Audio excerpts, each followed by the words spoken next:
So আজি মই মুহূৰ্ত ট্ৰেডিঙত কি শ্বেয়াৰ কিনিব তাৰ ওপৰত ভিডিঅ' লৈ আহিছোঁ। একচুৱেলি এইটো মই এডভাইচ দিব নোৱাৰোঁ, মই কোনো এডভাইচাৰ নহয়, কিন্তু হ'লেও আপুনি চাব noted video' for educational purpose only.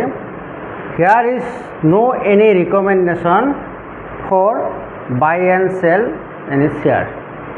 okay, after the self research you can buy and sell, so your responsibility only.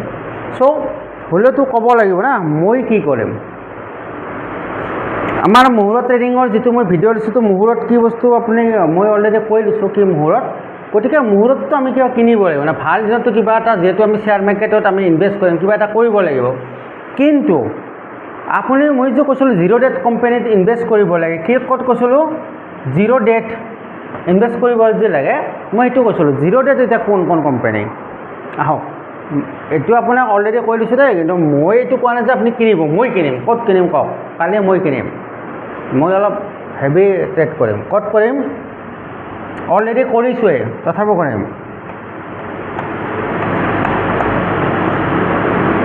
লাগক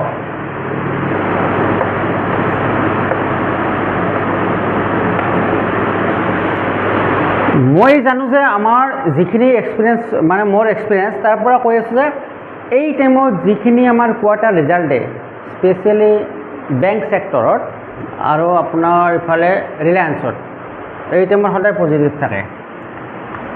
গতিকে আপুনি চাব যদি পজিটিভ থাকে তেতিয়াহ'লে তাৰ ৰিজাল্ট দিয়াৰ আগে আগে ডেটত চাব লাগিব দেই কেতিয়া ৰিজাল্ট দিয়ে কি থাকে, তাৰ আগে আগে আপুনি মাথা মাৰিব যে কেইটামান কোম্পানীত আপুনি এসপ্তাহ আগতে এডভান্স ইনভেষ্ট কৰিব পাৰে।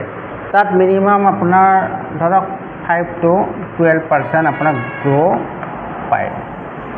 আৰু যদি এজন মানুহে যদি বছৰত মানে মাহত 10,000কৈ ইনভেষ্ট কৰে, যদি 12% প্ৰফিট পায়, তেতিয়া যদি 15 বছৰৰ কাৰণে ইনভেষ্ট কৰে প্ৰত্যেক বছৰে তথাপিও কোটি টকা ঘৰত গুচি যায়। ঠিক আছে চাব এইটো। এতিয়া আহক বেলেগ এটা টপিকলৈ।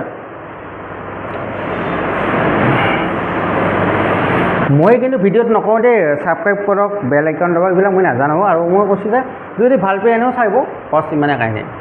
বেয়া পালে আৰু মই ছাবস্ক্ৰাইব কৰিব নালাগে, চাব নালাগে, কাৰণ মই ভিডিঅ' বনাই আছোঁ, মই এডিটো কৰা নাই। মই কম্পিউটাৰ এডিট কৰিব পাৰোঁ, মোবাইল এডিট কৰিব পাৰোঁ, থাম্বনেইল বনাব পাৰোঁ, চব পাৰোঁ, কিন্তু মই কৰা নাই। চাওঁ কি হয়। এতিয়া আহক মুহূৰ্ত ট্ৰেডিঙত কি হয়, মই যিমানেই নকওঁ ইনভেষ্ট কৰক, কিন্তু আপোনালোকে 98% মানুহে ইনভেষ্ট নকৰে। ক'ত ট্ৰেডিং কৰিব? অপশ্যনত। মই আগৰ ভিডিঅ'টোত কৈছিলোঁ যে অমুক যদি হয়, যদি চেনচেক্স যদি ডাউন থাকে সিদিনাখন ফ্ৰাইডে দেন আই উইল বাই।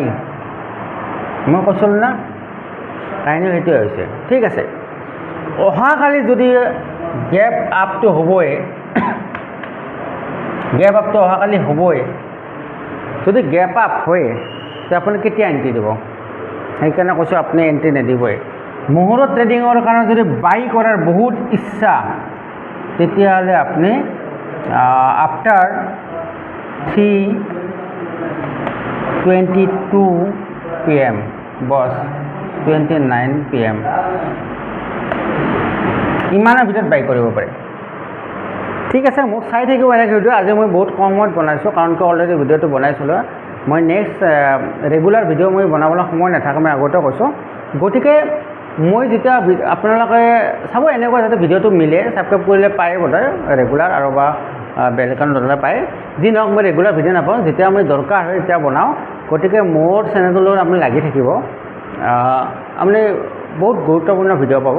আৰু নেক্সট মই বেলেগ হিচাপতো ভিডিঅ' বনাই আছোঁ। আজিকালি ভিডিঅ' বনাব বহুত প্ৰব্লেম হয়, ক'ব একো নোৱাৰি পৃথিৱীত অদ্ভুত। গতিকে এইখিনি চাব, গুৰুত্ব দিব। তো আজিলৈ মই এৰিছোঁ।